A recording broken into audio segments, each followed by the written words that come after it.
この番組はご覧のスポンサーの提供でお送りします。Alrighty, welcome everyone. I'm Teeaboo and I am here for Ginga Eiyuu Densetsu, and that is most likely the last time I will say those words.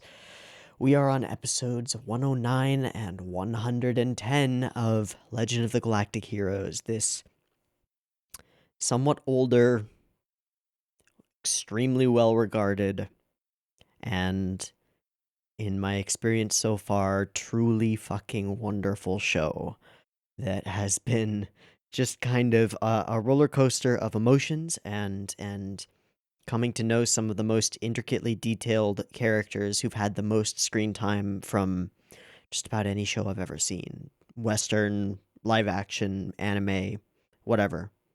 Far beyond most shows that get up to this length. I mean, most shows that get up to this length are long-running simplistic shonen, battle shonen usually. And while those can have a certain degree of character depth depending on the author, nothing has been like this. Nothing has been as detailed and as real and as well thought out as the characters and their interactions and the wars and the horrors of war that have been on display throughout this show.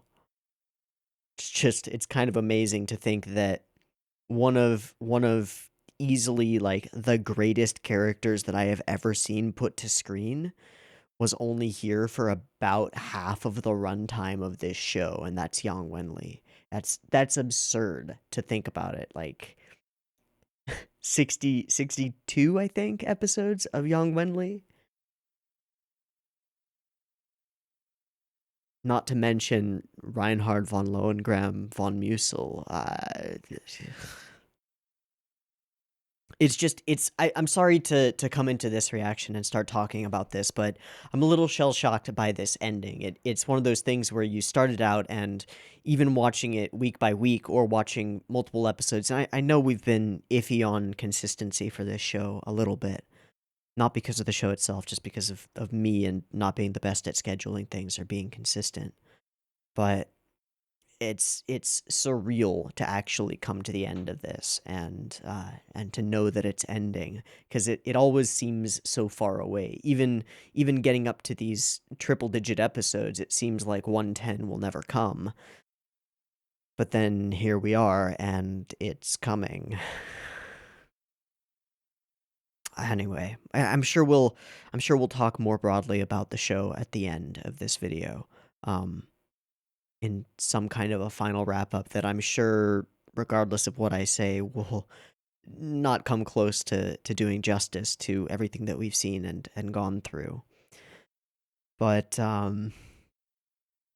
it is surreal. It's kind of insane, and I am a little bit. I don't know. It's bittersweet, and it's weird to think that it's only been about a year since we started the show, only. But there's this palpable nostalgia for some of the early days of it that I don't know. It's weird to think of how normal the quality of this show has gotten, and how fascinating and beautiful and interesting the first episodes were. Not that it's gotten any less interesting, but it's become more normalized, right? We've become more used to the things that this show does, and the way that it's directed, and the way that it's put together, and the fantastic lines that pepper almost every episode, and the fantastic character development that's almost always there. It's all become sort of part of the background of the show, and I think that's unfortunate, but I also don't know if there's a way around that. Anyway, I'm getting off track. We're heading into episodes 109 and 110. In the last two episodes that we watched, we went to war. We went to a seemingly final climactic conflict, culminating in a small dropship full of troops, people that we know and love: Julian, Shenkop, the Rosenritter, Poplin, who battled their way up to the almost the throne of Reinhard in order to beseech him for an audience, just to ask him for some kind of compromise, proving themselves, proving their dedication to their own ideals, and proving it with blood. And blood was shed, and it was sad. But those individuals who died willingly, and they put their lives on the line for this, and they knew what they were getting into. And I mean, a phrase that I said in the last reaction just sticks with me, which is that there's no such thing, but they were good deaths.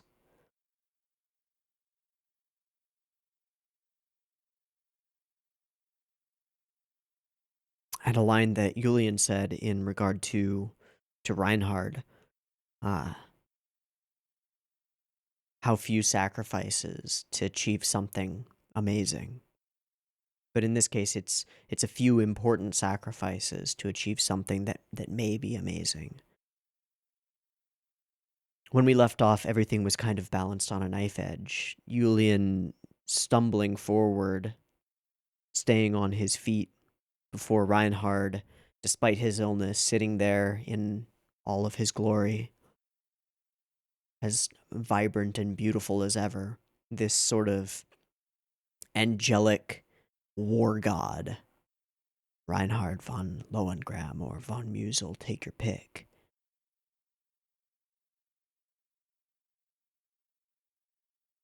To ask him, to beg him to consider the ideals of democracy, to ask that of an autocratic ruler. It's just kind of an amazing finish. And it had to be Julian. It couldn't have been Yang. Not after everything that happened. So, we come in for episode 109 with everything on a knife edge. And I don't know what to expect. Now, storytelling-wise, what I expect, kind of, is... And as a side note, these next two episodes are each well over 30 minutes long. They're some of the longest of the series.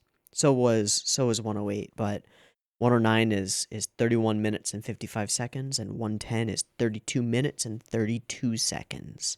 Some of the longest episodes of the series so far. So that just makes me think that there is much to say. And my expectation going forward is, I don't know how accurate this will be, but I would expect a full episode dedicated to a conversation between Julian and Reinhard, and then a full episode dedicated to the aftermath, perhaps from a historical perspective. But I don't know. I don't know how the author wants this story to wrap. Because at present, Reinhard could just say, fuck you, nope. Kill everybody. Anything is possible at this point, and it's a little bit scary. But it's also kind of thrilling. So, with all of that, and all of these weeks and months worth of character development and emotion and feelings about this show, let's go ahead and begin the end with episode 109. So, as usual, I have episode 109 up and ready to go. It is at 0 seconds. There will be two versions of this reaction video. You can find a picture-in-picture version with the video up there in the description down below, and a timer-based version up on YouTube. If you want to sync up your own copy of the episode with the timer-based version up on YouTube, please do so. You are more than welcome to. That's what it's there for. Just get your copy ready, because the beep beep timer to count you down to 0 when we will begin the episode is coming at ya.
Leave her alone.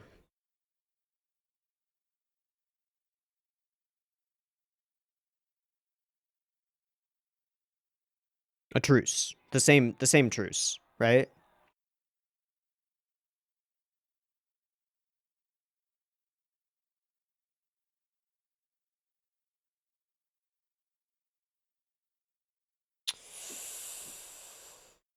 Yeah. All of them. Oh, okay. There are survivors of the Rosenritter. Yeah. Hard to believe. How will Kataros take it? Hey, he's in uniform.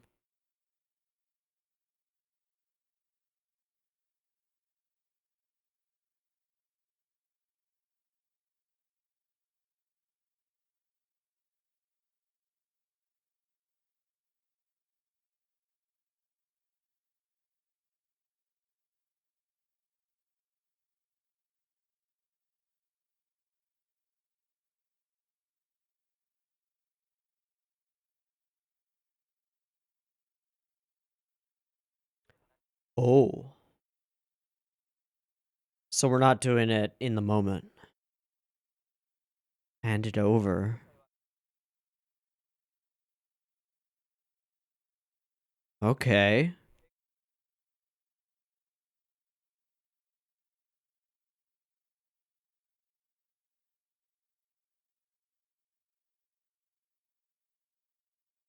So a constitutional monarchy. Yulia? Yang?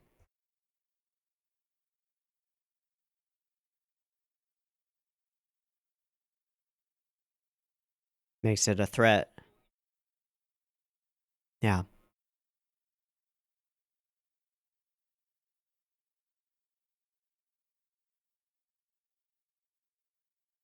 Okay.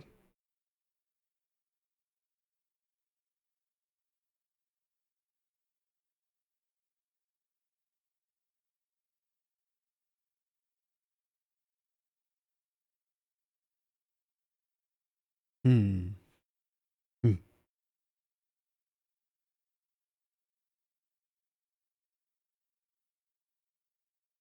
Hmm.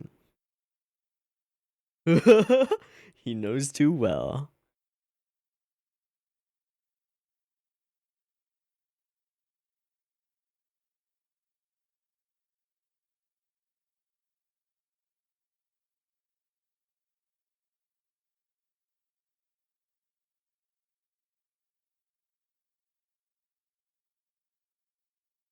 Wonder what happened to their home back on Heinesen.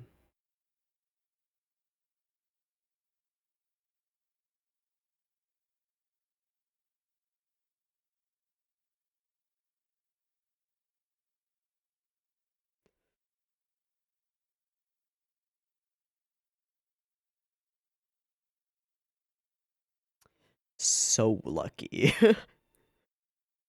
How many ships have been blown to pieces around it? Hmm.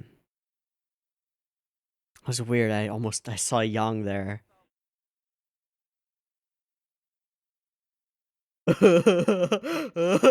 Well, you know he would get all the girls.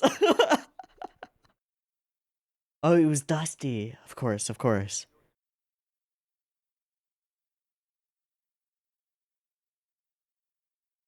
Trezember.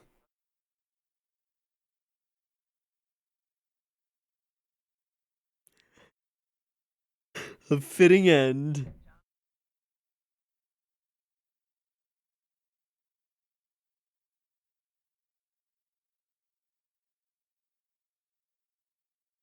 Huh? No. 29 every year.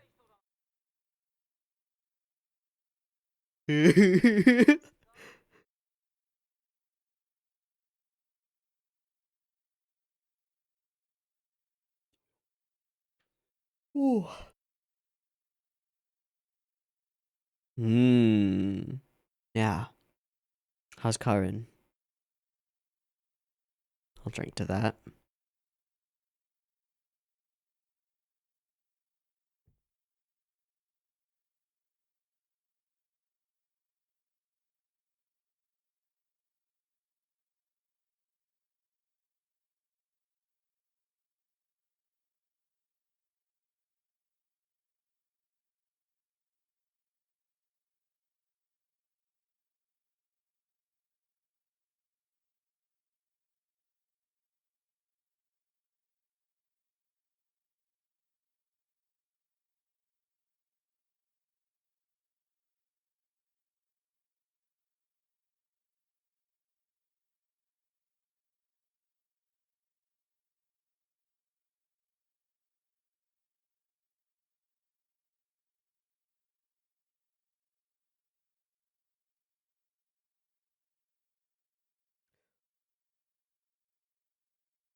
Holy shit.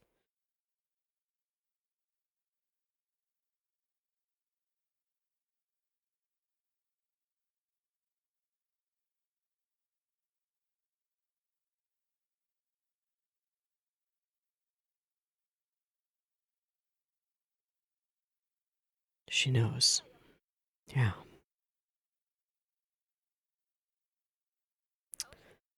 Well, he's been killed too many times. Hmm.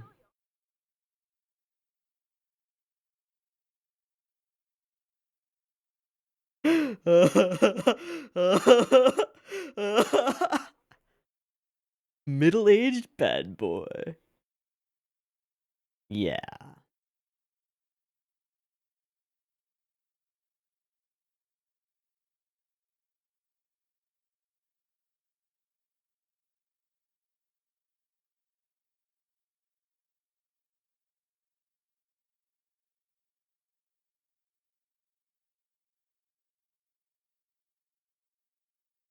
A little bit.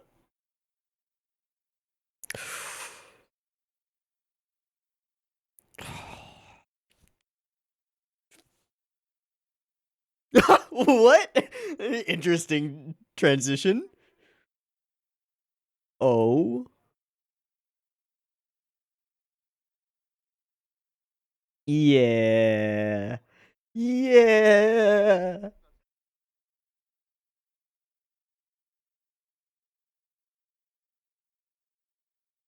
That's right, a year. 1 year.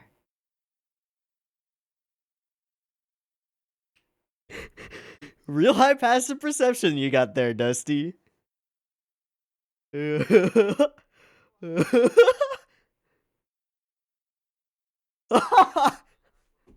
Oh, never mind. It was insight. You meanhead. Meanhead.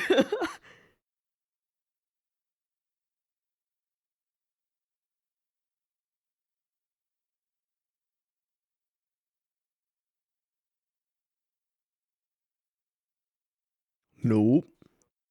Might be.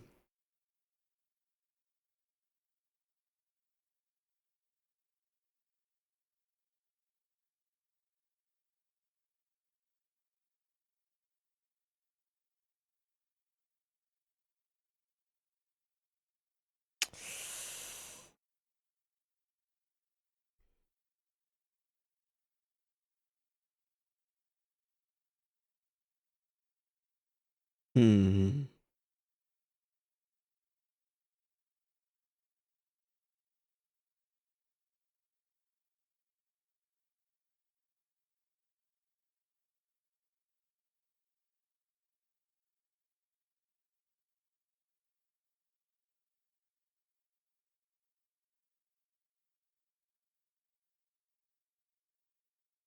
Hmm.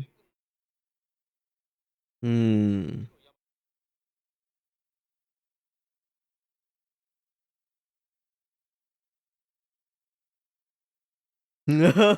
Of course it comes straight back to Oberstein.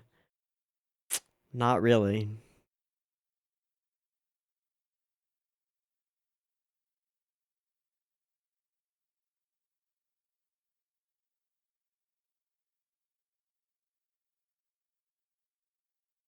Not soon. Yeah. Gotta chill.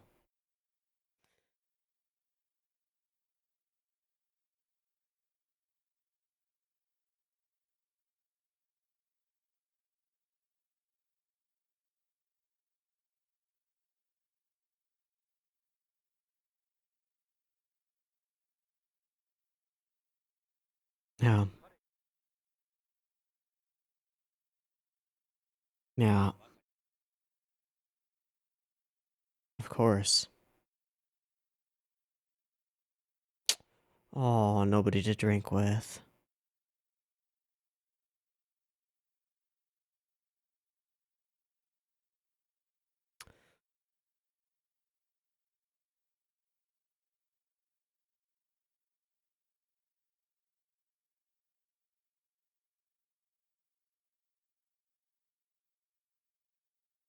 If he's lost, war comes back. Wow.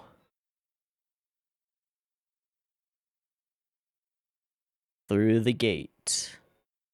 And away.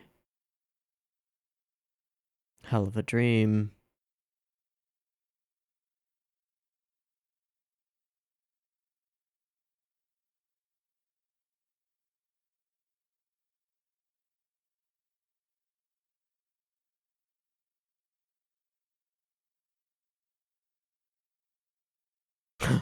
What a scene.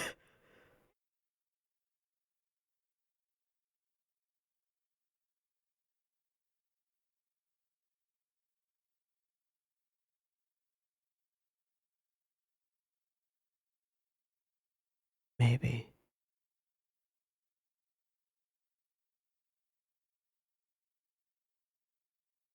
Can I just say that so far the music choices for this episode have been like so many notches above what they normally are, which is already the bomb.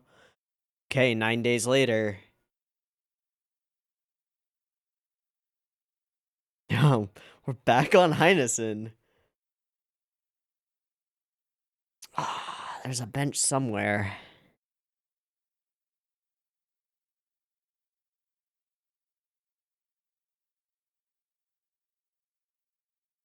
A lot has changed.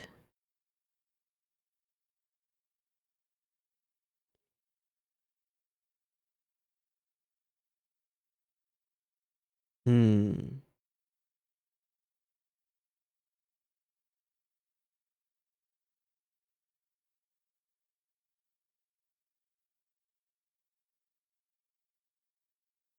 Hmm. Hmm.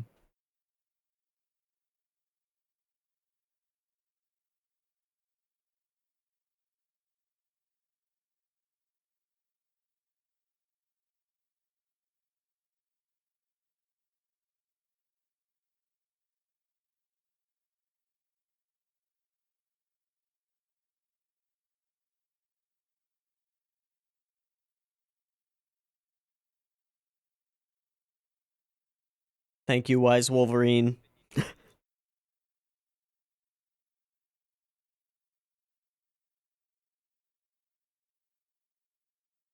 Owen's a good boy. Hmm. Right. Yeah. Yeah. Kind of had to. Thanks, bud. Yeah. It'd be nice if we could stop this whole war thing.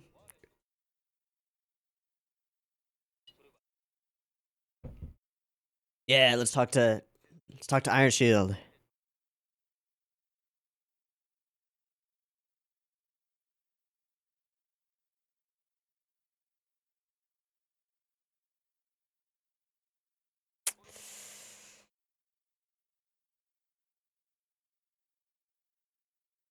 Yeah.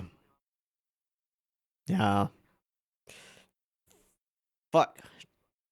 Illness is a bitch. I love how the day is moving along as he moves around. That was a cool cut.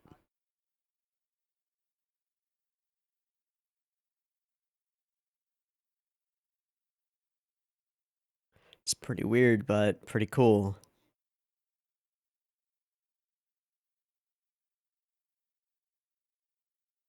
It might. Yeah. Nope. Yeah. Oh!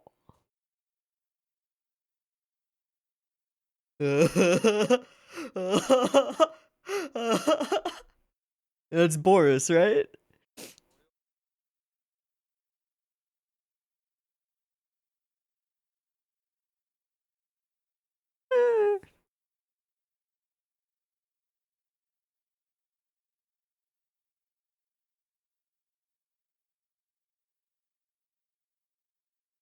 Hmm.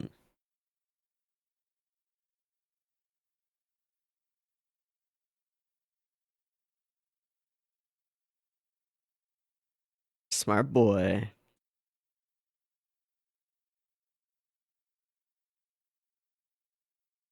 Certainly.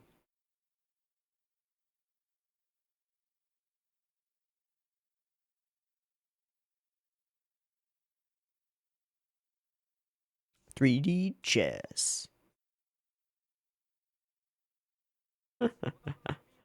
Not so good.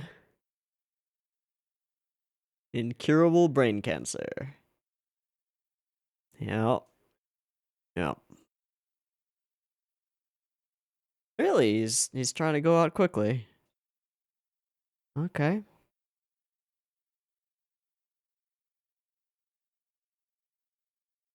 But he knows he's dying. He's in immense pain, so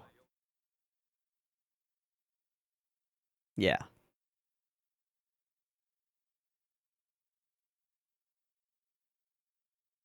He's gonna crush you, dude. It happened. That would be the second time something bad has happened during a chess game. It was chess that they were playing during Yang, right? Oh.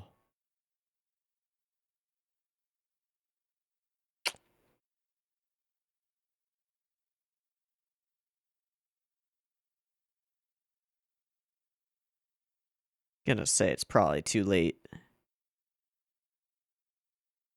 Let him die. Let him go. And we see it, so we know there's no mystery here. Yeah, okay, good. Good. Just let him go.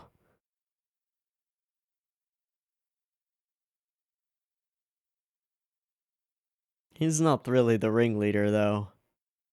Also, wait, there are still fucking terrorists out there. Does he have some kind of bullshit implant in him?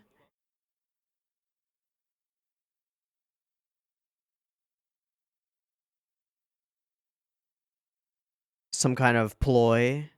When his heart stops? When his brainwaves stop?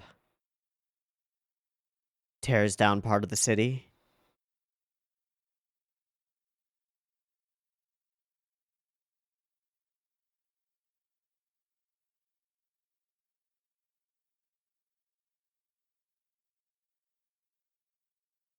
One last scheme, eh? Jesus.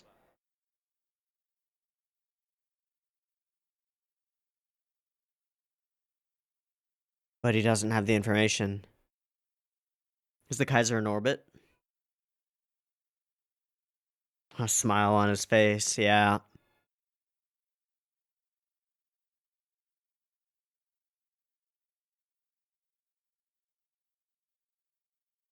Go, Bittenfeld, go. Yeah, he's fine.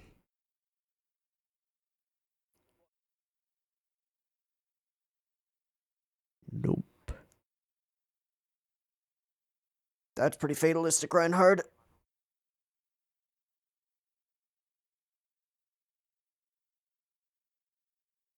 Yes, they are.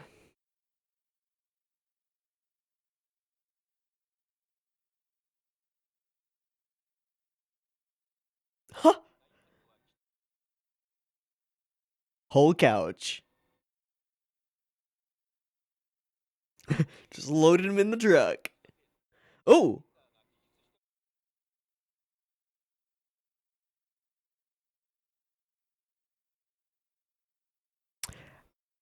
That's interesting, given their last interaction.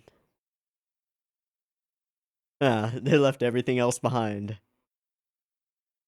That's so interesting, given their last interaction. So glad it wasn't me.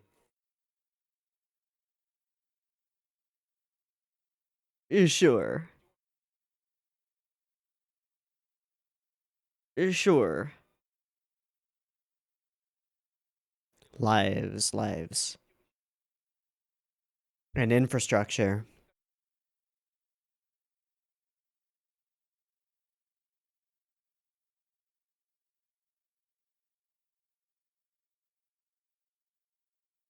I mean, yeah, but let's be real, that's chump change in this universe. Human lives.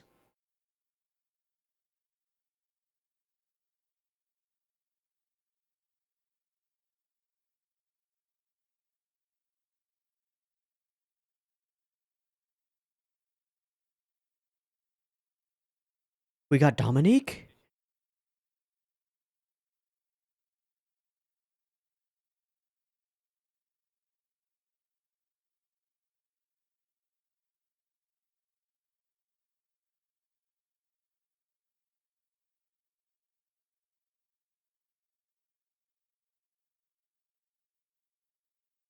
Nah. Nah. Oberstein? Hey. Yeah, you should be fucking scared. Well, you're no use for me. Oh boy.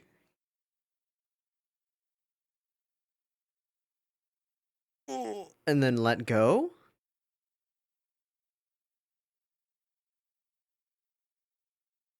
Okay.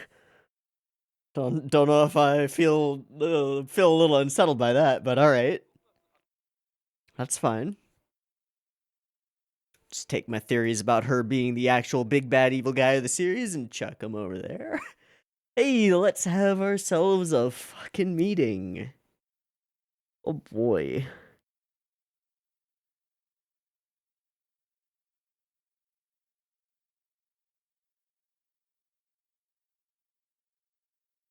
Jesus. Yep. And then you did. And then you did. Yeah. Hmm.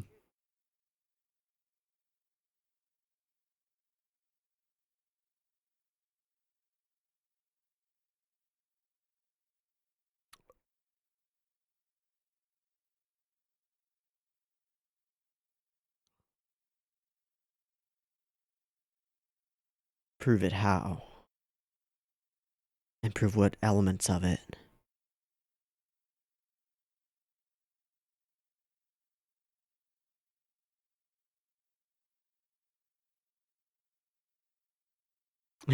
Interesting.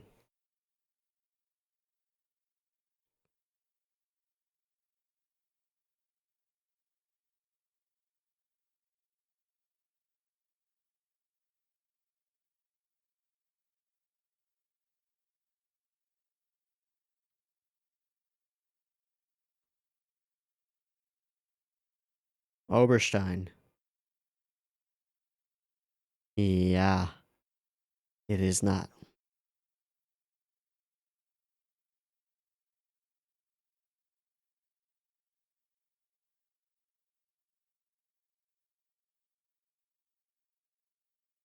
Is that such a bad thing?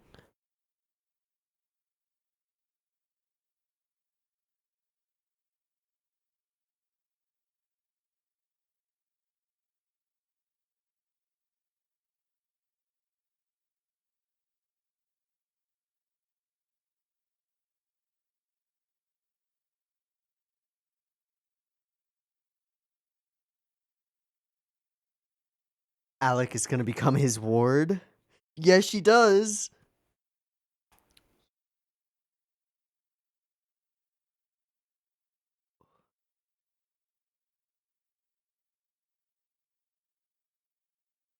Sure, yeah.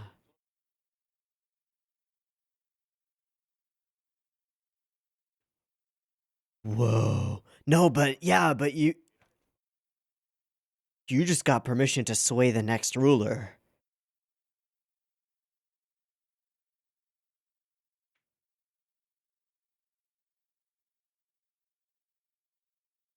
Hmm.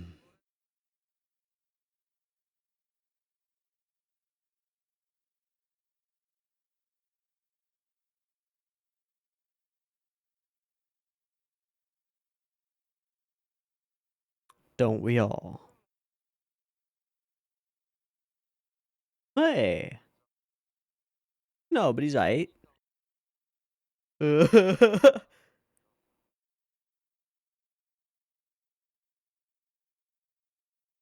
Fazan. No? We'll go where the ladies are.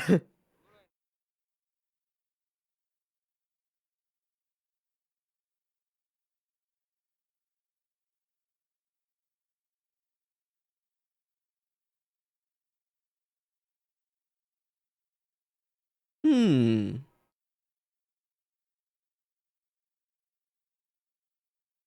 Rough job.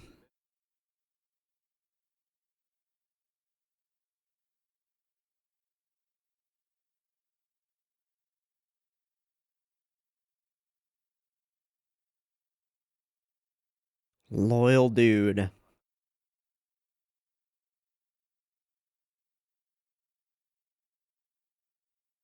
Hmm.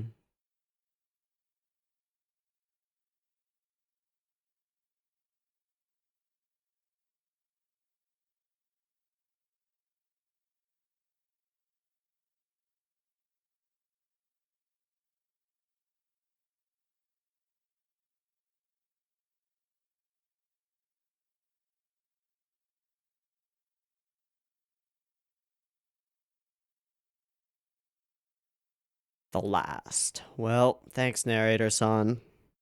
Oh, right, we've got the ED. I was like getting ready to stop because spoilers. Hmm.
And now.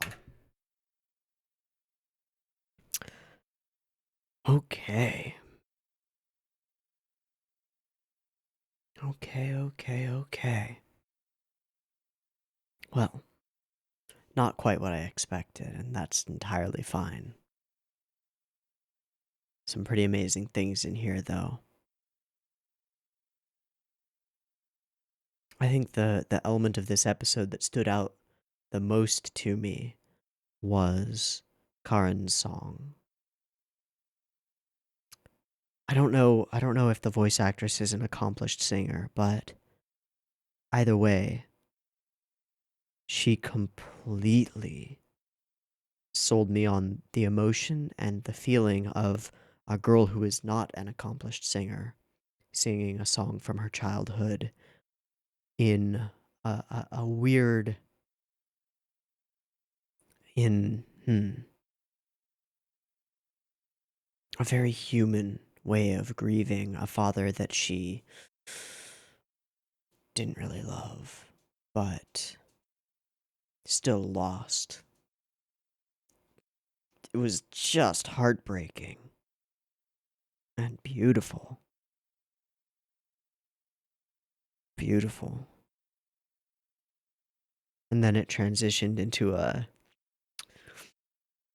moment that I can only relate to Marika von Feuerbach and what's his face getting together because like yeah. And narrator San made a little hint there. He was like, when they do get married in the future, Yeah. And that makes me very happy.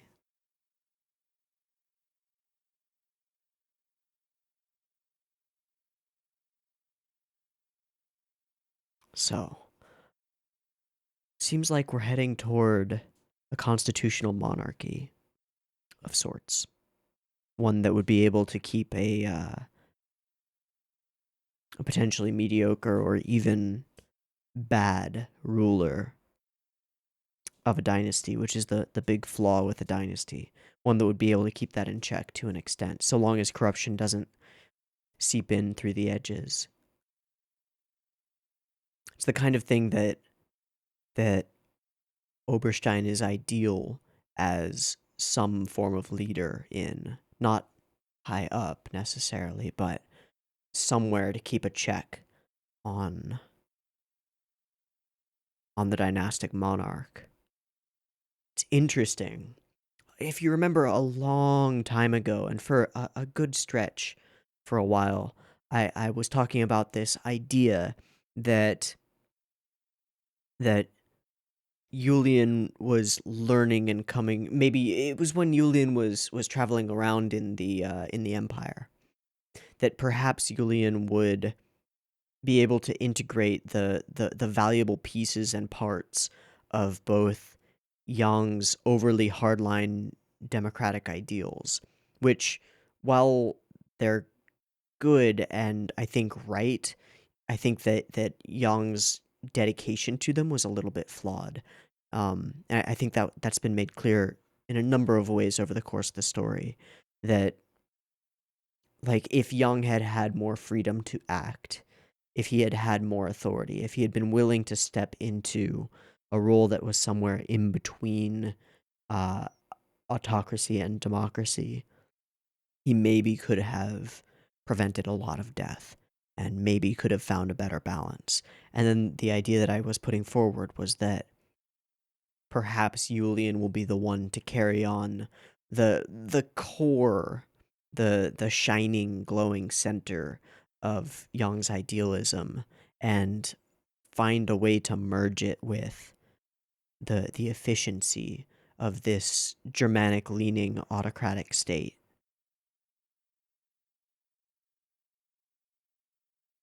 And here it is, right? I think. I mean, a constitutional monarchy has flaws, certainly, but it's definitely more along the lines of balance. There are documents set in stone that prevent an autocrat from overstepping too far, but there are still ways that can prevent the sort of pervasive creeping corruption that a democracy can suffer from, and the indecisiveness that a democracy can suffer from. And so it seems like finally, after a long time, we're coming to some kind of a balance, some kind of a fusion. It's very interesting. And it's only possible because of the circumstances. Not fun circumstances, but the circumstances surrounding it. And the fact that, well, like Hilda has a mind for politics, as Reinhardt said, a good one. And I I don't know. I get this weird vibe of history repeating itself, that as Yang was to Julian, Julian could be to Alec. It's weird, and I don't know how I feel about it, but he could be that mentor with an eye toward history, and not, I don't want to use the word manipulate, but to introduce this young monarch to be to a different way of leading, and to at least ensure that for one generation this holds together. Maybe, maybe, maybe. I don't know. We'll have to see what happens next episode. Again, this didn't quite go the way I expected. I expected the conversation to happen right then and there, with Kaiser Reinhardt in that chair and Julian bloodied in front of him. I like the way it's going. I think that would have been interesting too, but I like the way it's going. One thing that this episode excelled at, there were a number, but one of them was the music. The music choices for this episode were a cut above what the rest of the series has been, and that is saying something. That is saying a lot, because the music in this series is, by and large, fantastic. Fantastic uses of classical pieces, but some of the elements in this episode were far beyond that. But I think one of the things that this episode did so well was tying off loose ends, closing things up. Little things and big ones. Lots of little characters getting their moments, like Boris Konev getting his moment, and yes, fuck, I just forgot his name. Old man killed himself, killed 5,000 people. Oh no. You know who I'm talking about. It's okay. Shit. Dominique getting some closure. Frederica getting a little bit, but I assume we'll see more. Poplin and Dusty getting to talk about Opry and Wim maybe one last time. The battleship Ulysses having survived this entire series. The entire series as literally thousands of battleships have been blown out of space around it. That's so fucking crazy. That's crazy and wonderful.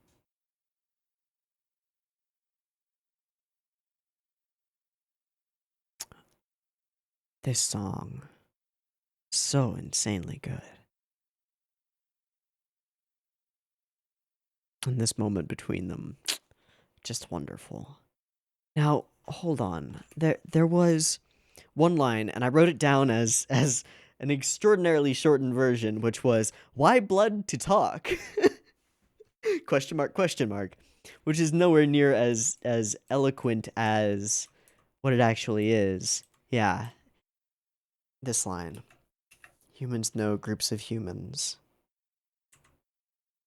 Why do they have to shed so many billions of liters of blood for something that they just needed to talk about?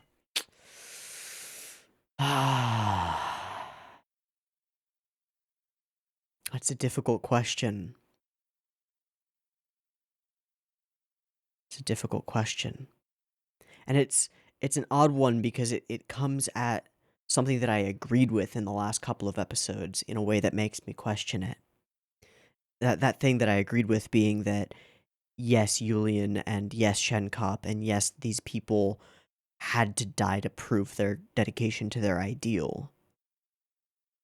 But all of that in the context of having to do it for Reinhard because he is the one in power here.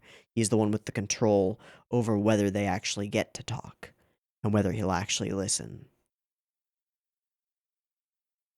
But the question that Dusty poses is broader, and it's more a question of human nature and the nature of conflict and the nature of war. How do you get someone who doesn't believe as you do to at least listen to your side of the story without forcing them to or proving it through bloodshed? I don't know. I think that the answer is better lines of communication, better means of speech. I think it's something that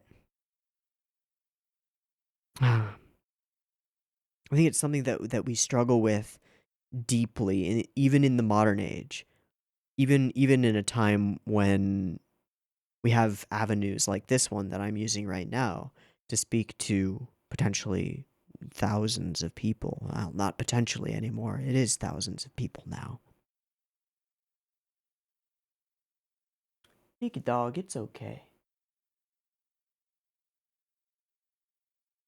It's still something that we struggle with. And you can go anywhere on the internet, any forum or message board or image board or anywhere, and see the same kind of war of ideals being played out. I think the problem is that people don't listen to each other. We have more avenues and more ways of speaking out your own ideals than ever before, whether that's YouTube or Twitter or those aforementioned image boards and message boards. But people don't listen to each other. They don't think about what other people say. They don't think about why other people think the way that they do. And they get stuck in their own ideals, unwilling to be shaken. That's so tragic because we have this magical opportunity of the internet, the net that intertwines us, the connection that we can form across the boundaries that have held humans apart for the entirety of the existence of humanity. And these are lines of communication that have only just been opened in the last handful of decades. A blip. Just a tiny blip at the end of history as we know it. We have these opportunities, and now that we have them, we discover that the resistance to change and the resistance to being shaken is seemingly innate. It's seemingly a part of us, and that's tragic. Because having your beliefs shaken is the most wonderful thing that any human being can experience. And we hate it. We hate discovering that maybe we're wrong. We hate it. And yet it is wonderful. Because it means we get to learn. We get to learn another way.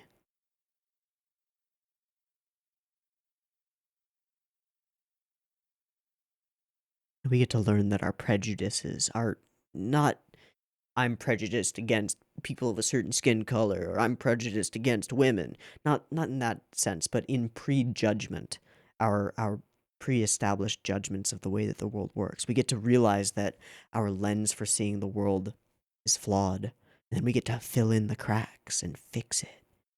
It's magical. And it's sad, I think, that seemingly a part of human nature is to resist that.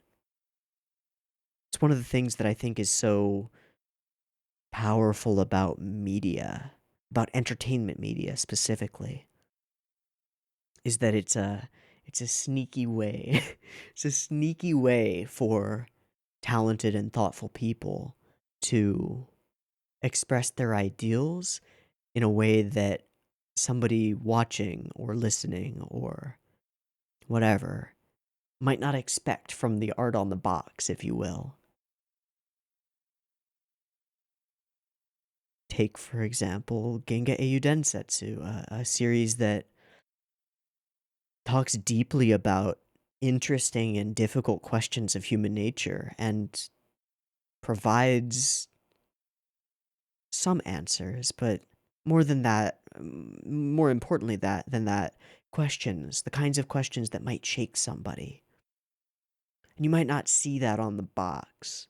You might not see that in the my anime list post when you're deciding to watch it. You might just go, well, this is something long that will be, something that might invest me for a little while. Sure, I'll watch this. And then suddenly you're thinking about things that you thought you didn't need to think about anymore. Sort of the sneaky magic of media. And maybe it will fly over some people's heads or won't cause them to question, but even if it just gets the word out to a few, that's magical. It's magical. It's part of why I do what I do, because I have my own ideals and my own things that I think are important, my own ways of seeing the world, and I like to express that out to the world. Maybe somebody else will see it and listen to what I'm saying, and maybe their beliefs might be shaken. Or maybe, conversely, someone will listen to what I'm saying and go, that's really fucking stupid, and write me a big-ass essay in the comments. something that I can use to change my own ideas. It's happened before. I've been wrong a lot. I think it's difficult to discover that you're wrong if you don't speak it out. And so it's important to speak your truth out to the world because it might not be true. It might not be right. And somebody else might be able to show you that, but only if you speak it. It's part of the power of media. It's part of the power of speech in all of its forms. Art, music, animation, writing, whether that's a novel or screenwriting for a show. It's valuable for something that they just needed to talk about. We have so many avenues to talk and so many opportunities to speak to numbers of people that would be impossible.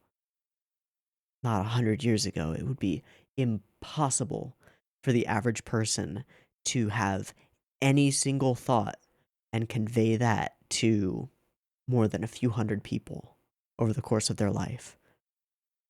I could do it through a book, but the chances of that book being seen by many people are so slim.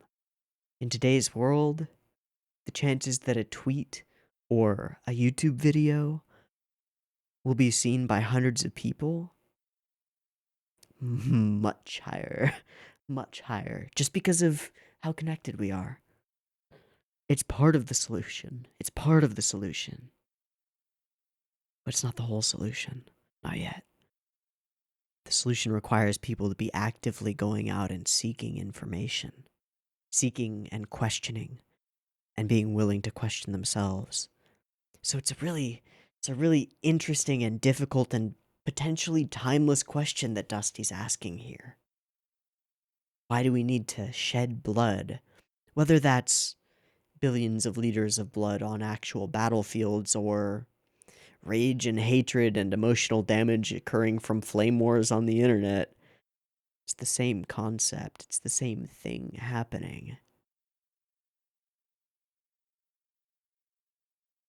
It's not just that we need to talk about things, it's that we need to listen. And it's hard to get other people to listen without proving that you're worthy of it. It's hard. It's a struggle.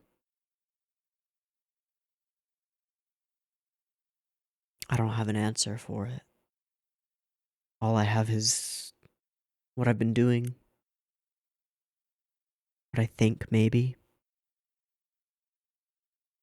I don't know. Anyway, I got sidetracked by that, but it stood out as such an interesting line, and I wanted to talk about it because it made me think of things. It made me think about stuff, and it's part of what's so valuable about this series, about this particular show, is that it asks these fascinating questions that you can go so far with if you actually think about them.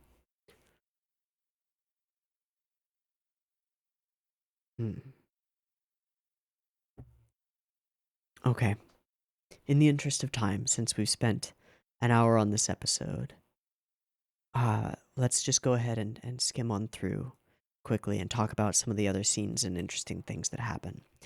It's a bit later, but I love Mecklinger sort of backhandedly praising Bittenfeld for his alacrity, shall we say, in getting Reinhard out of harm's way and not getting the art pieces out. It's kind of cool, especially given that the last interaction that we saw between them was Bittenfeld just raging against Mecklinger for passing on orders that weren't really very good orders, or basically just telling him not to do much. And then I love this scene. This scene where Mittermeier dreams of Reinhard going and meeting the rest of the Fallen with a smile on his face.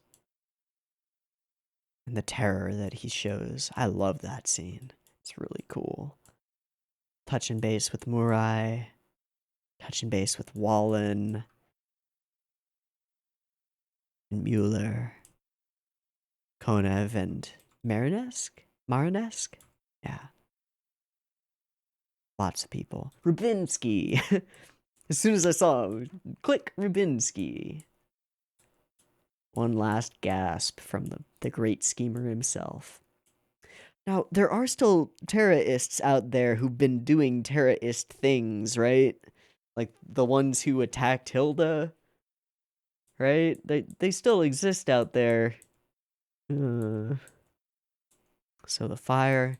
Reinhardt is, every time we've seen him in this episode, he's been feeling pretty bad. This with Oberstein like half cloaked with backlit in the background, fucking terrifying. I would shit myself if I saw Oberstein wreathed in light standing over me like that. And then this shot, I love this shot of him just looking down like, Now you fucked up. You have fucked up now. Now you fucked up. All right, and then we talk about constitutional democracy, a parliament, or constitutional monarchy, sorry, a parliament, and the invitation to return to Fazan. And some fatalism from Reinhard, but still a desire to, in his last moments, to be a good ruler, one who sets forth a path for the future, and after much bloodshed, a willingness to listen. And not quite in so many words, but something like loose permission for Julian to speak his ideals to the next ruler, to Hilda and Alec. It's pretty amazing. It's pretty amazing. It's quite an opportunity. Because Alec doesn't have to be a hardline monarch, a hardline autocrat. Reinhard might never change, but his time is limited. So off we go to Fazan.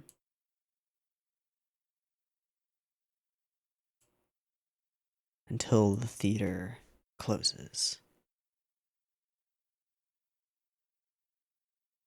Okay. I'm gonna take a quick break. Gonna run a syncy thing so that we're all synced up for the next episode. And then we will watch the final episode of Ginga Eiyuu Densetsu. And we'll see where this is, how this is gonna end. Okay. See you in a moment. Alright, welcome back. We are ready to go for the finale of Ginga Eiyuu Densetsu. I don't know how we're gonna do it. I don't know how it's gonna go down. I assume we will see some meetings between Julian and some people on Fazan, and tie up some loose ends. As far as I know, at 32 minutes and 32 seconds, this is... I don't have the entire... I deleted some of the early episodes just for drive space, so I don't have the entirety run through, but I believe this is the longest episode of the entire series, which is kind of amazing. So, let's go ahead and dive on into it. Beep beep timer goes here.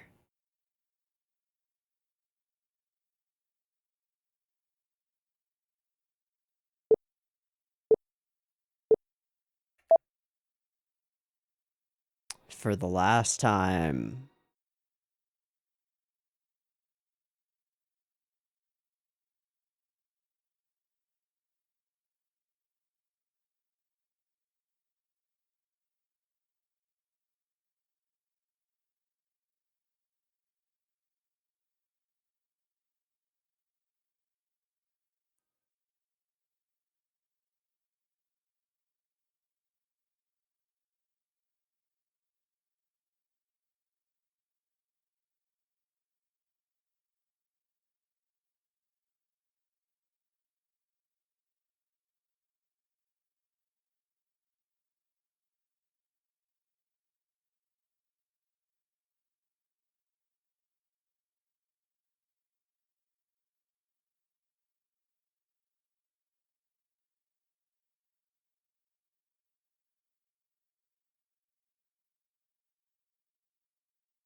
The end of the dream. What was the first episode titled? I don't know.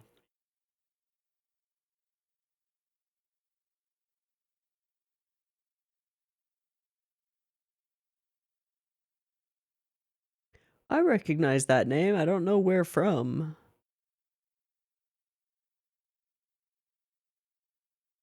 Oh, he's the captain guy. Yeah.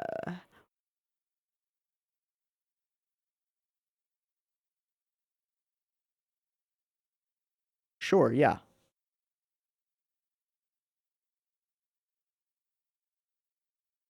Is he not dead?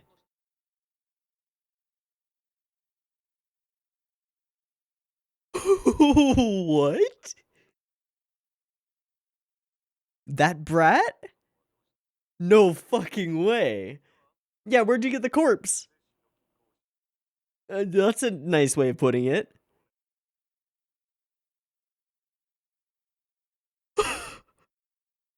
What a fucking twist!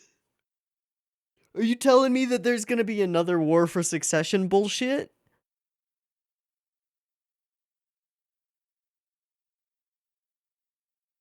Sure, he was a terrible author. Of course not.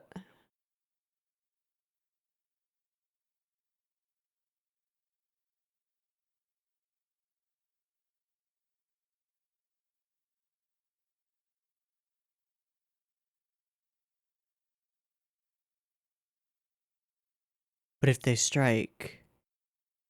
No, no, no.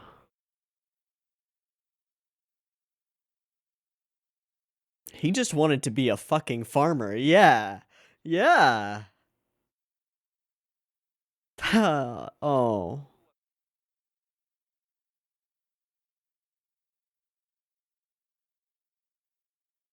Oh. Fuck. You got the shortest end of the shortest stick. Oh. Oh. That was quite a journey right there.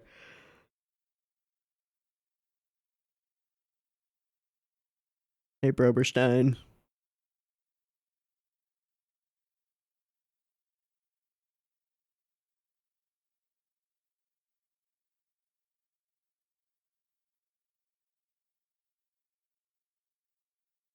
Of course. That's awesome. Those were being put aside.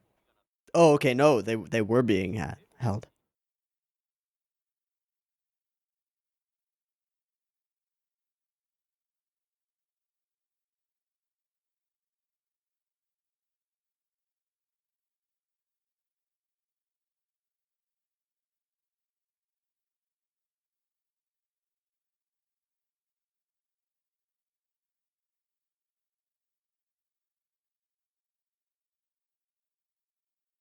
Yeah, but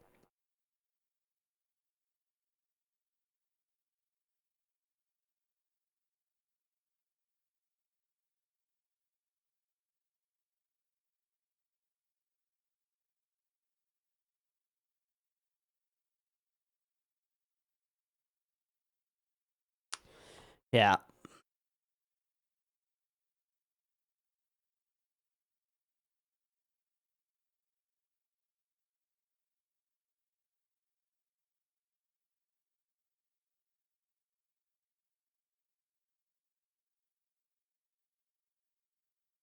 Cool. How old is the prince now? He's only still a couple of months old, right?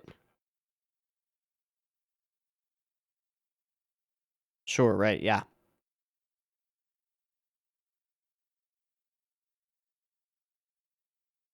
Oh, cool. Oh, yeah, of course.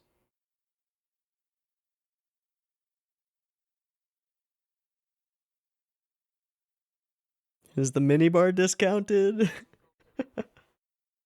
Yes.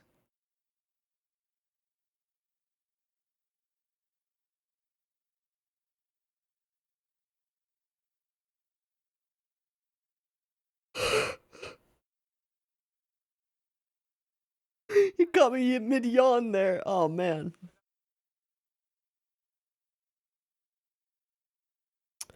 Dude, become a Fazani merchant.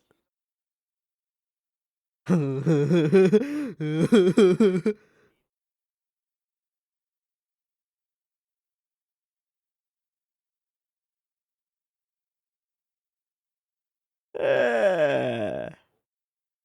don't think that was really his aim.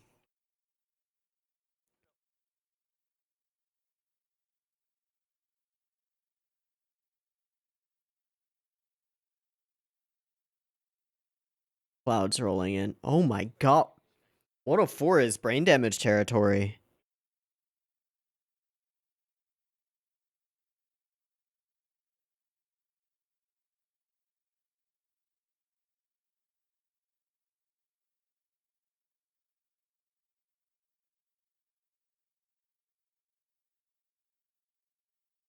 Still, that's brain damage territory.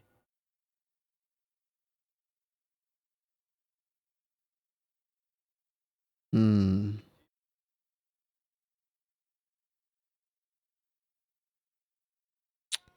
He is the beacon.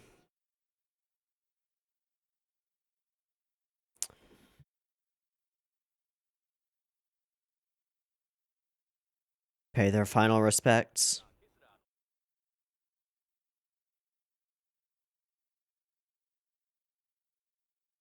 Glasses set.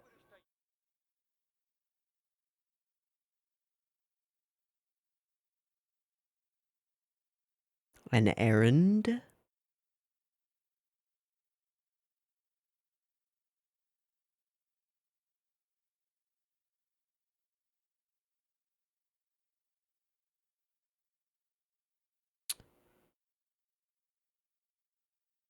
Is Oberstein gonna do something drastic?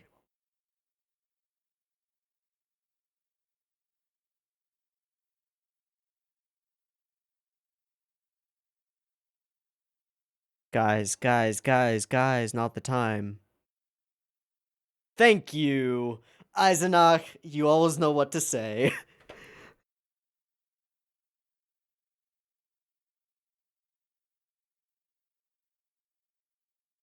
What is Oberstein off to do?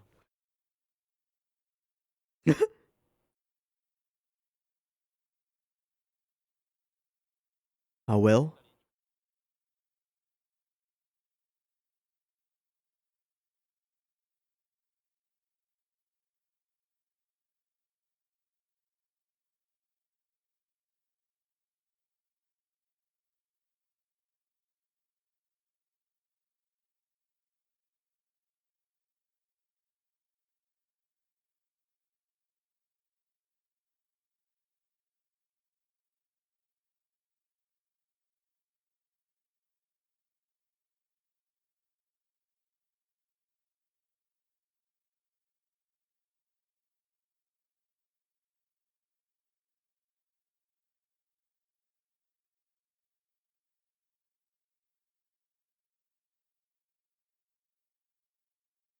Julian?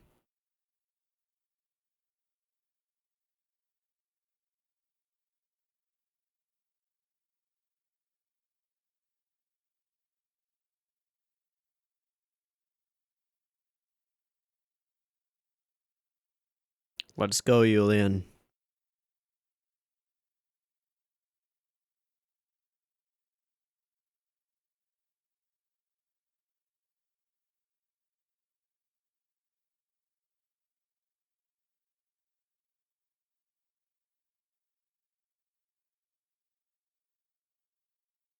Hi, Anna Rose.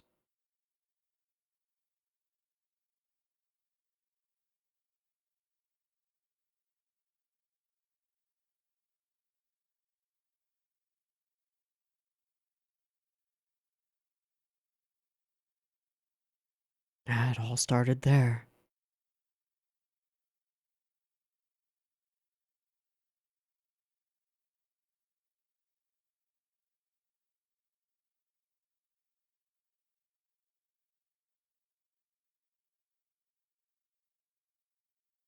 Curious.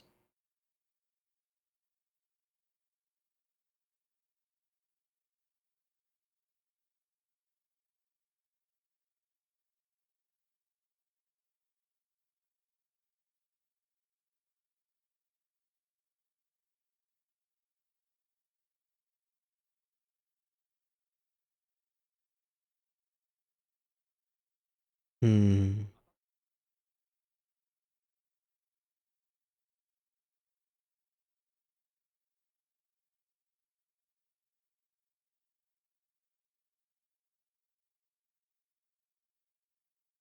The dreams that you realized.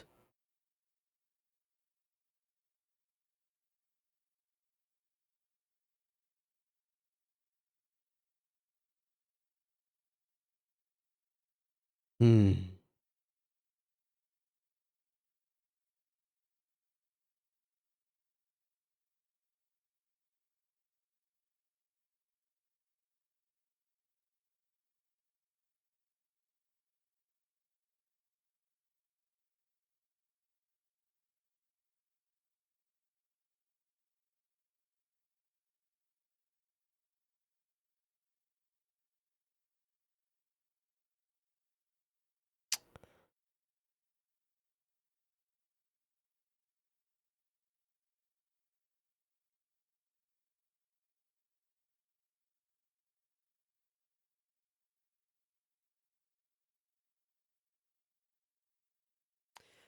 Ow.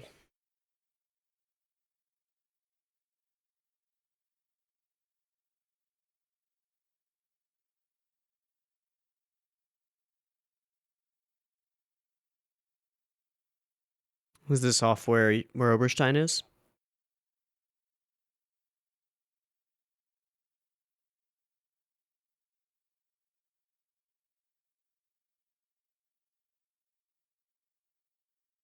Well done.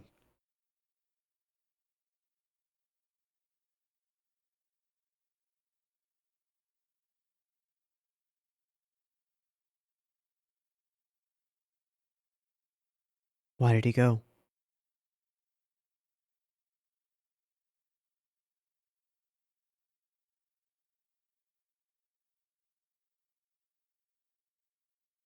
Did he tell them to? Does he want? He wants Reinhard to die in battle.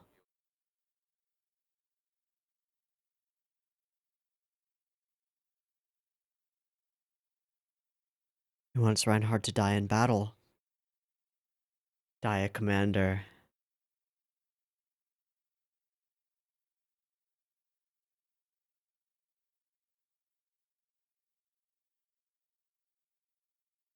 No.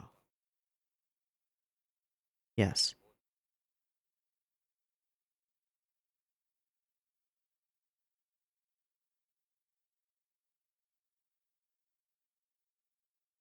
Bunch of.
Ad libs. Whatever they're called.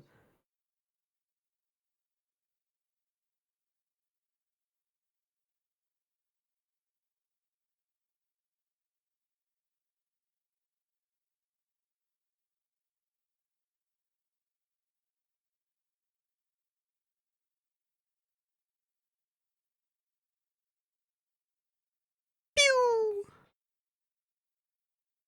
Grab that gun. Thank you.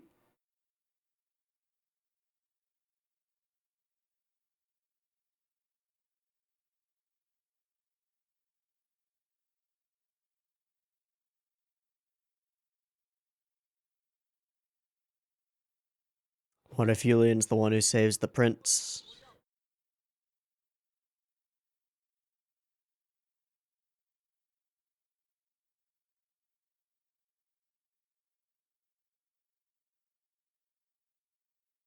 Oh, is that?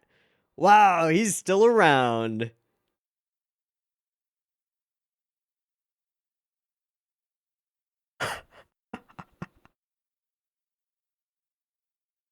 Prevent him from biting. He might have a tooth.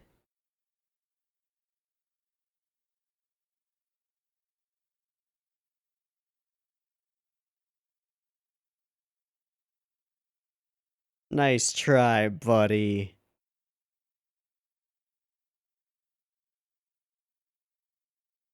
Oh, that is the Grand Bishop. But you're the real leader. For now. Oh.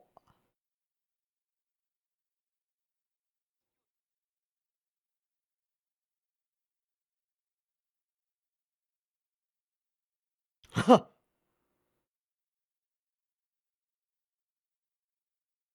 Huh.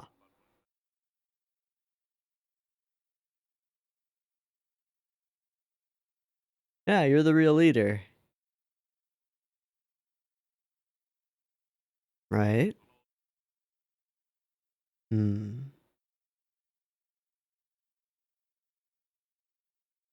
Perfect. Yes, he is. Yes, he did. Ah, yeah.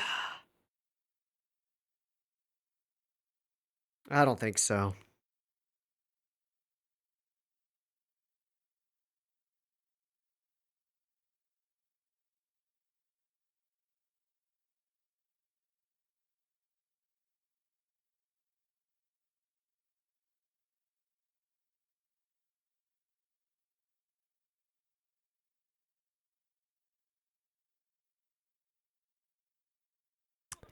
Yep. One for each name.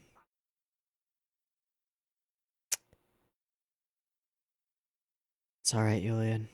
It's alright.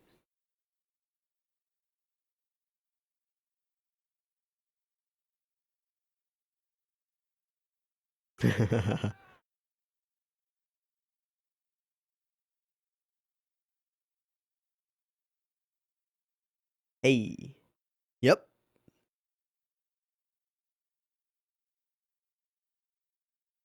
Yep.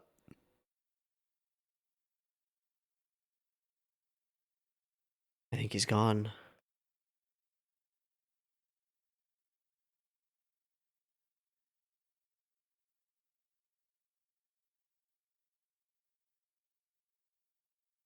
Time is short. Oh. Oberstein?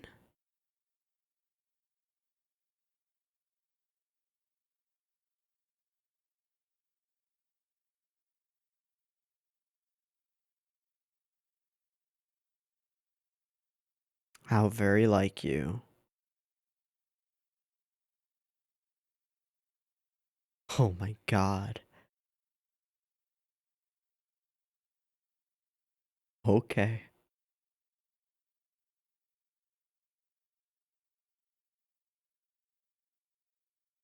The dog? The whole dog?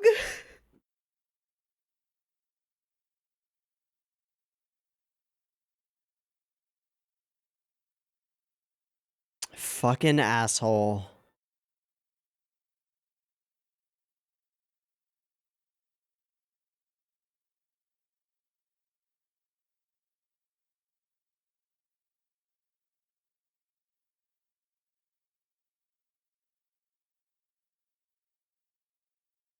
No, there's another death coming. The clouds fade away.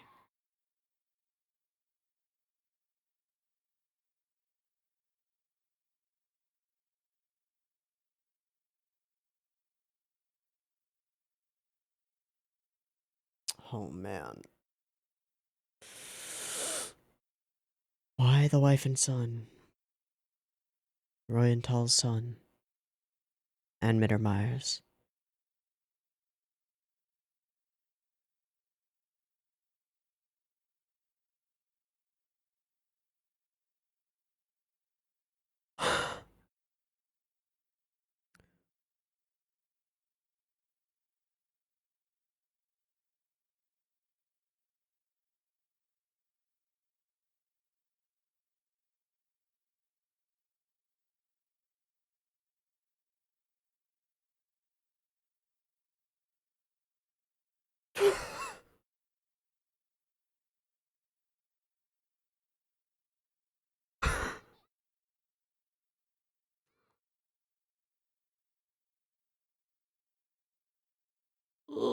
Let the kids play.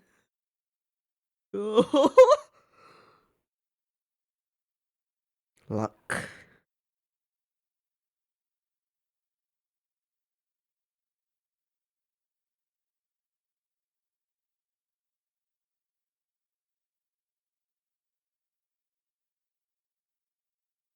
He's gone.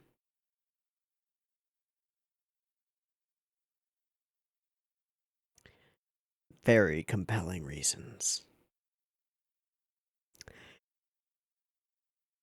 Yep. Vietnam flashbacks to Westerland. Ah, maybe.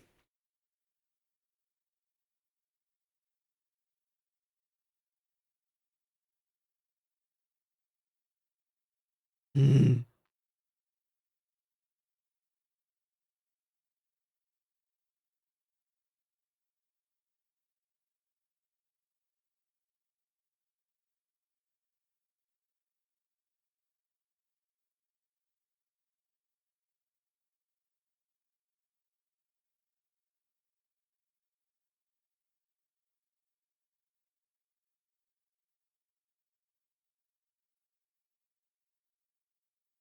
Hmm.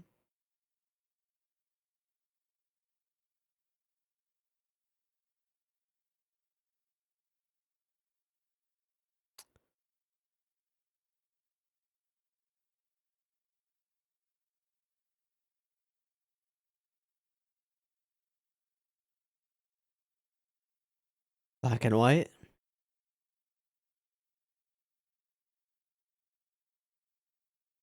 The dream.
Good.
Hmm. Hmm.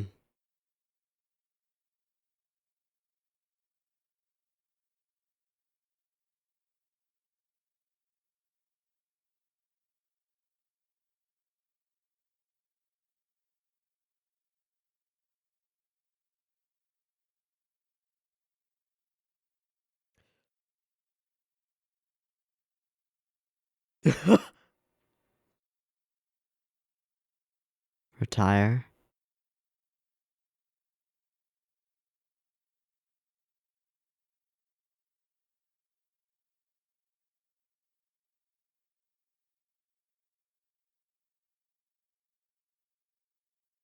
Hmm.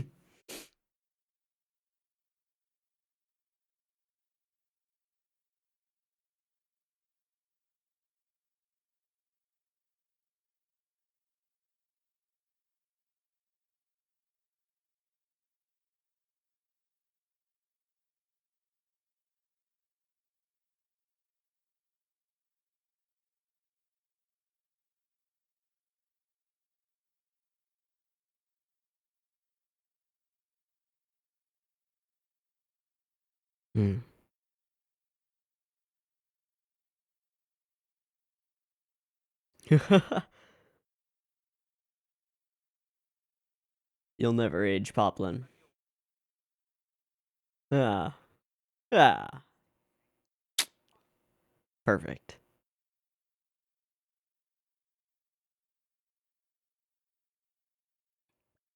Dusty?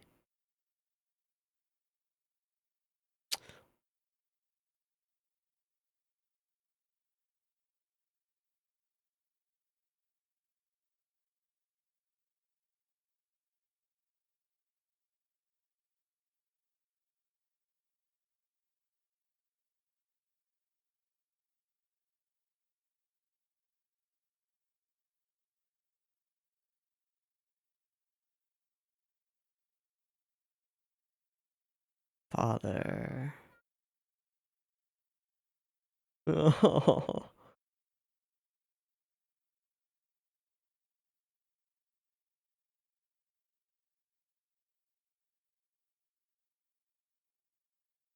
Yeah.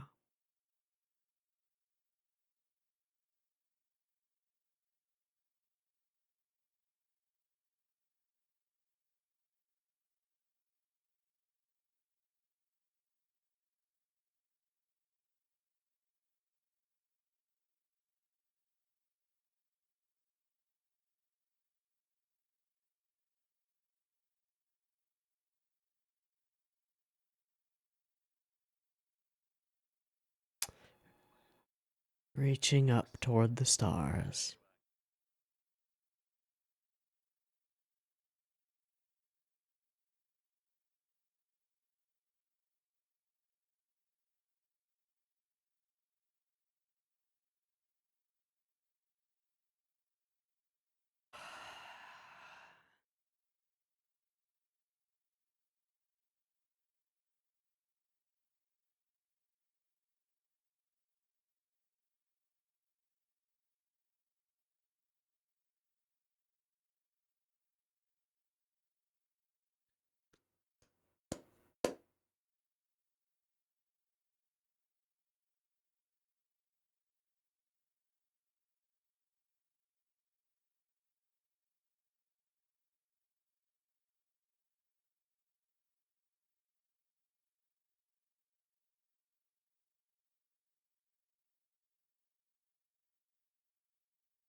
Will there be something?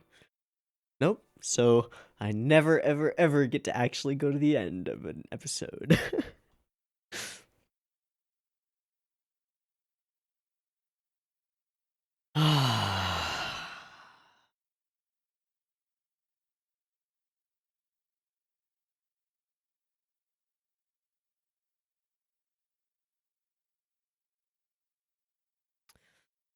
That was beautiful and sad. The moment when the two children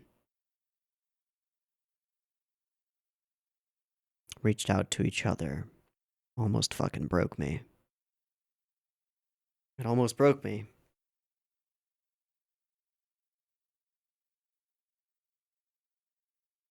Hmm. Hmm. And giving the locket to Anaros.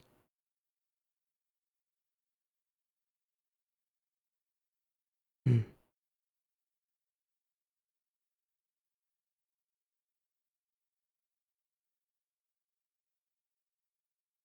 I thought for a moment.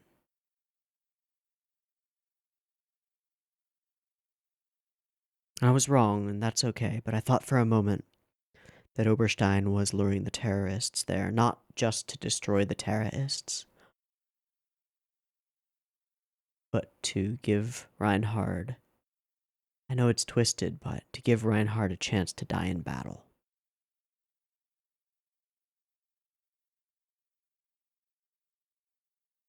I think I would be able to appreciate it either way.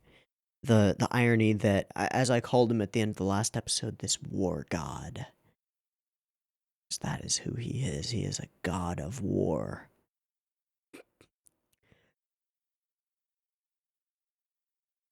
The irony of him dying from an illness, or, as Hilda says, from burning away his life energy, from burning so brightly. Or the chance, maybe treasonous chance, to die at the hands of an enemy, as that enemy is squashed from the universe. I think either would have been fantastic.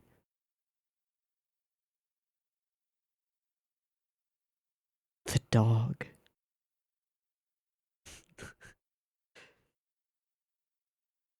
Oh, and the line about that man always has compelling reasons for what he does. There's so many good lines in this episode. Not so much lines that make me think beyond the scope of the show itself, but some. Julian's line about becoming a historian, to give future generations the chances to learn from the past. That line sunk home.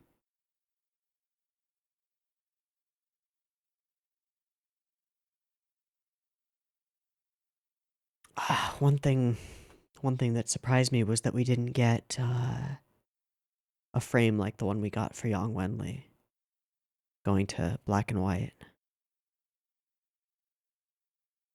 I thought we would for Reinhard as a thematic tie, but no, but no. Instead, we got the little baby's hand reaching out toward that star just as it does in the opening. That was clever.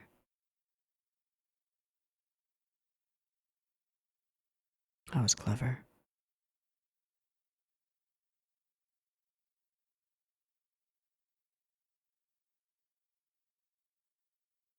Farewell to you, Reinhard von Lohengram, once von Musel.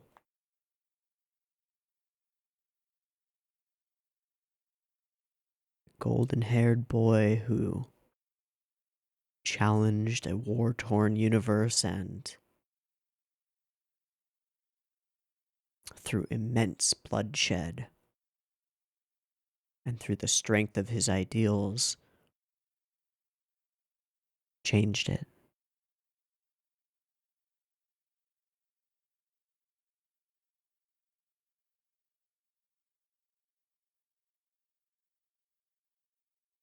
How long will those changes last? How long will this tenuous peace remain? I don't know. It doesn't matter. This is where history begins, right? This is where legends end.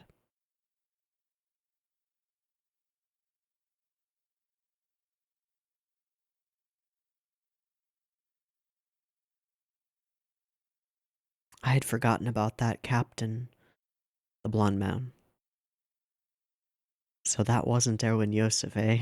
So he's still running around out there being an asshole. That's interesting.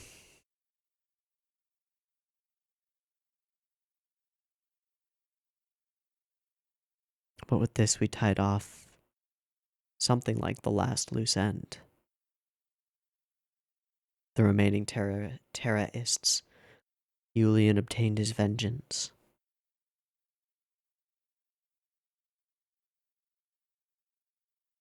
They got a bit of a hero moment of sorts.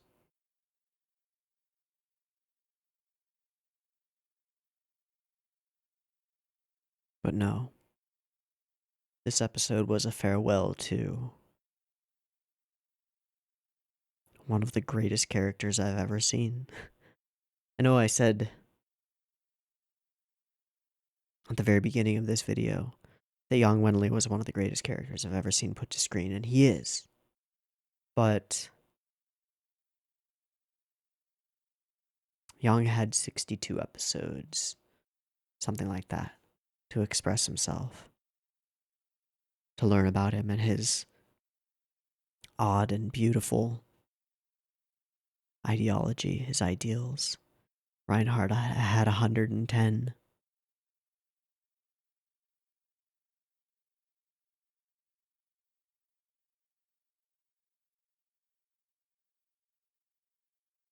The only word that works is legend, right? Hero to some, villain to others, legend regardless.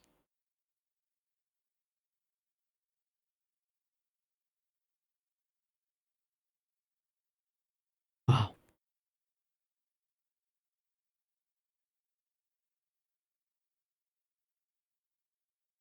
Wow.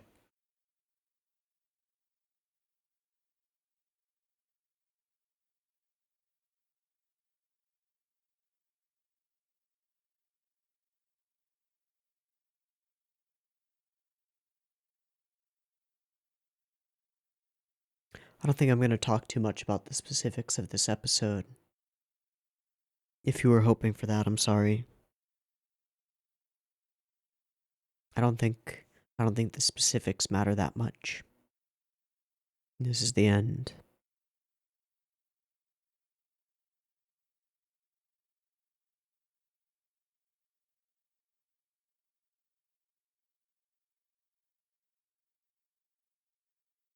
It's hard to have things come to an end. There's a compulsion to hold on to it. To start over. To stay in this story for longer.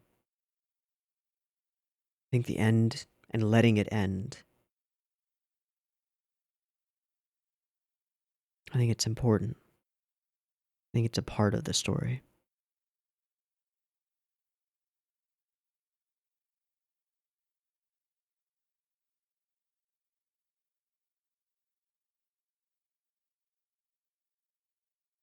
And this was a beautiful ending.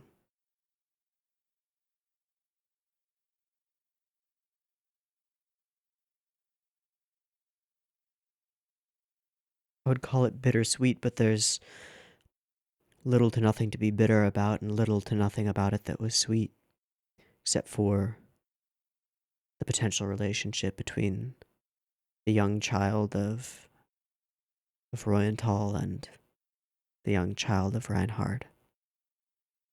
Or of Mittermeier. Little blonde boy, little brown-haired boy.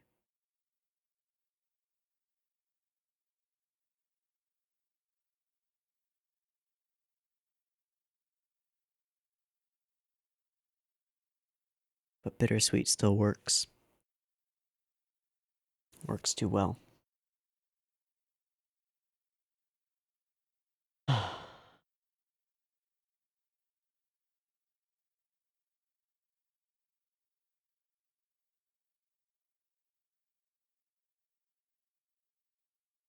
This series, maybe more than any other that I've ever seen, impresses on you a sense of scope and scale while remaining personal and imparting a universal truth or universal lesson.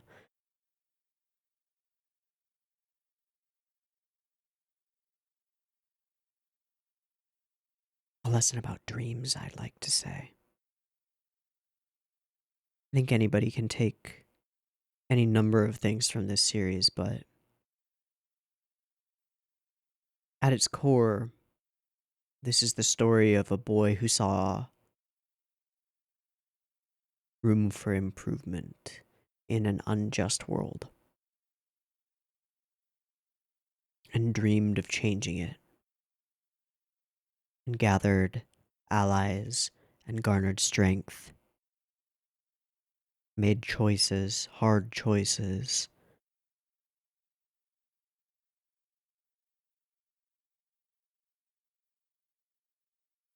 and brought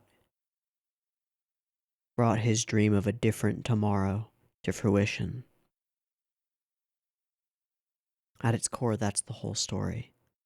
And it's Reinhardt's story. It's Yang's story, too. Another person who saw problems in the world. And while he didn't get to see for himself solutions, and might not have considered them solutions, he did contribute.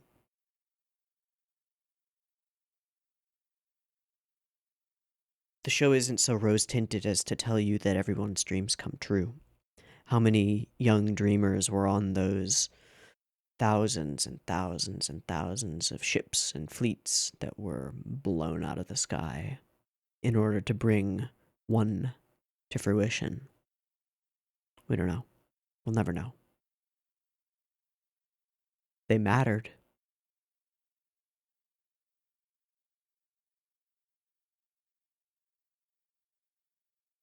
It's not so rose-tinted as to say that when you wish upon a star, your dreams will come true.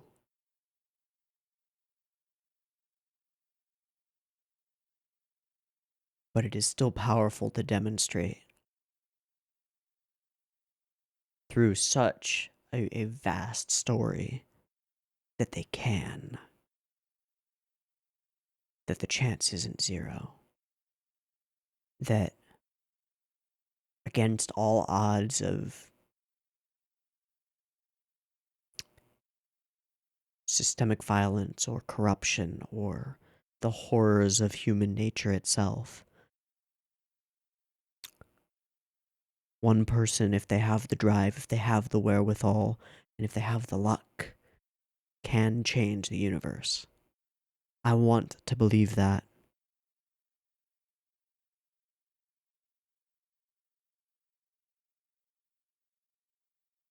And this helps.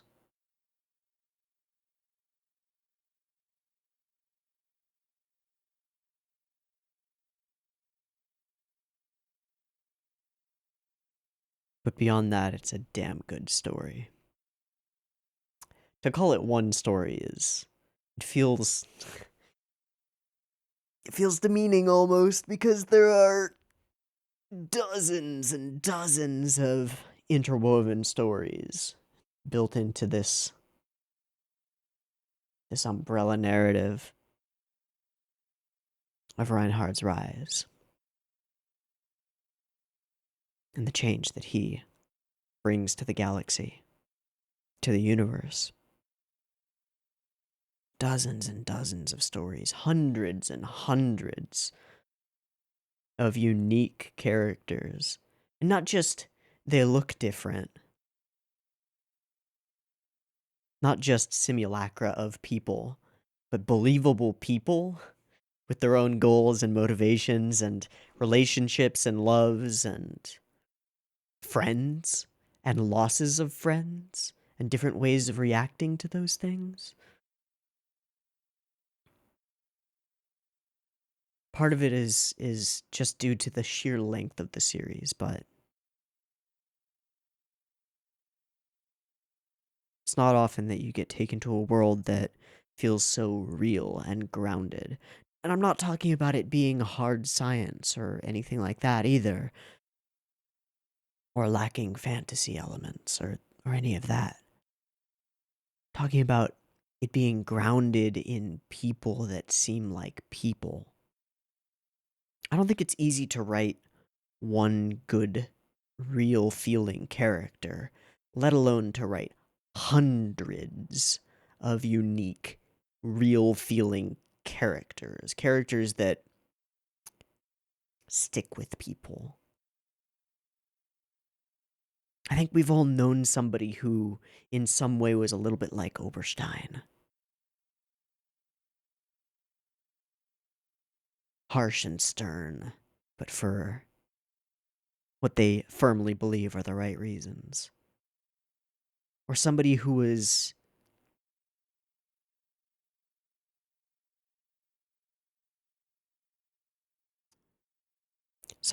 like Frederica, kind and warm,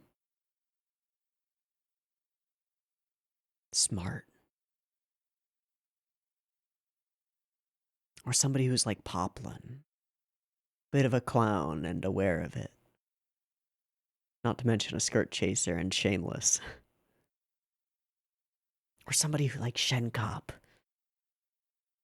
a badass who kind of knows it and just kind of does it effortlessly. It's just built into them.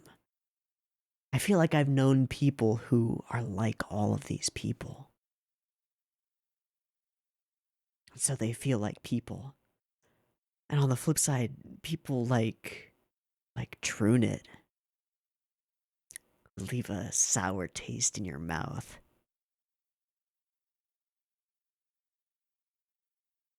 Hmm.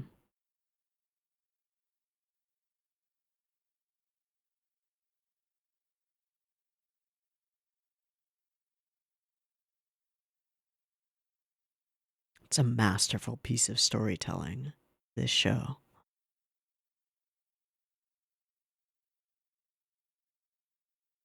And it's not just that. It's also got some moments of production and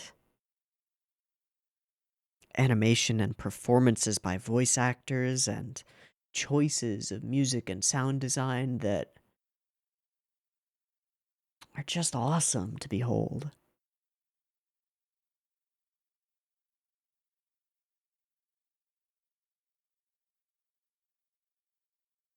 It's certainly earned its 10, and it is a 10 for me. I can't even imagine giving it anything less than 1. Is it flawed? Of course. Yeah. It's got inconsistencies.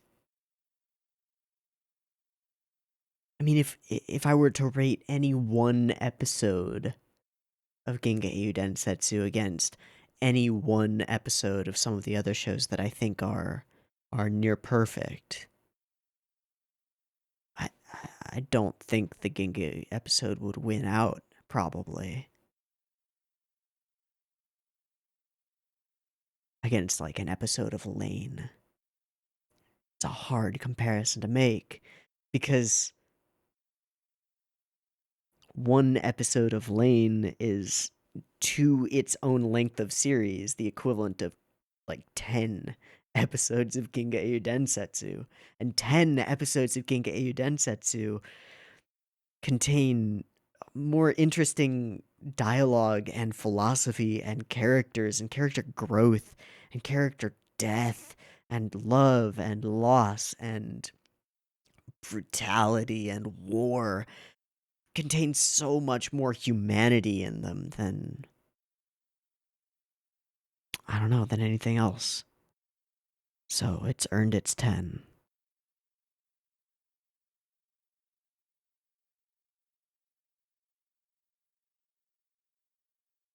at the same time, there's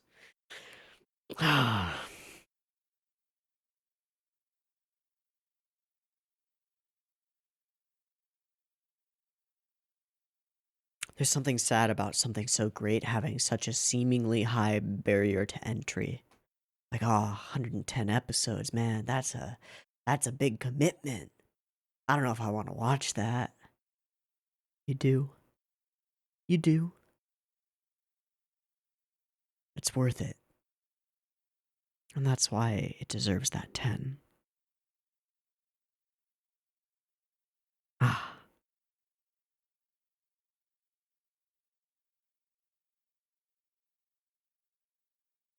I have no regrets. I am just grateful that such an interesting piece of art on so many axes of thought as well as wit, of actual visual art, as well as all of the other elements of artistry that go into creating a series like this. I'm just so grateful that it exists and that I've gotten to experience it and talk about it and use it as a jumping off point to talk about bullshit.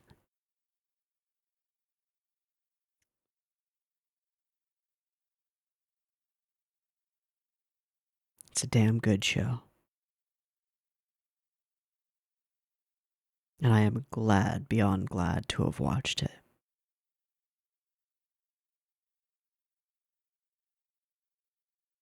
So, so,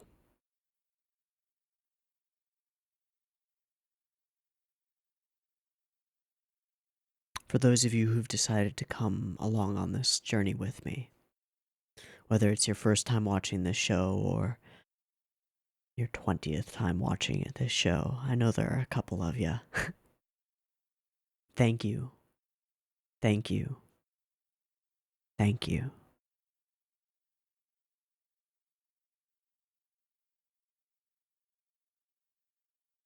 I hope I've been able to add in some small way to this fantastic work created by so many fantastic people.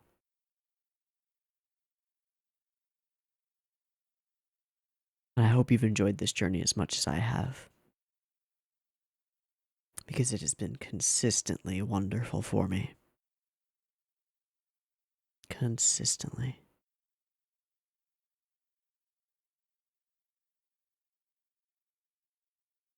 Leaving behind, finishing it,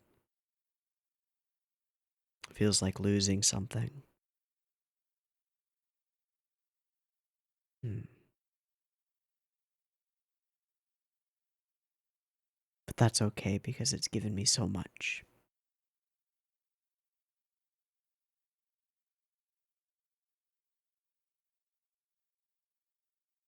Thank you, Ginga Eiyuu Densetsu. Thank you, everyone who's created it. And thank you for everyone who's watched it with me. I've been Teeaboo.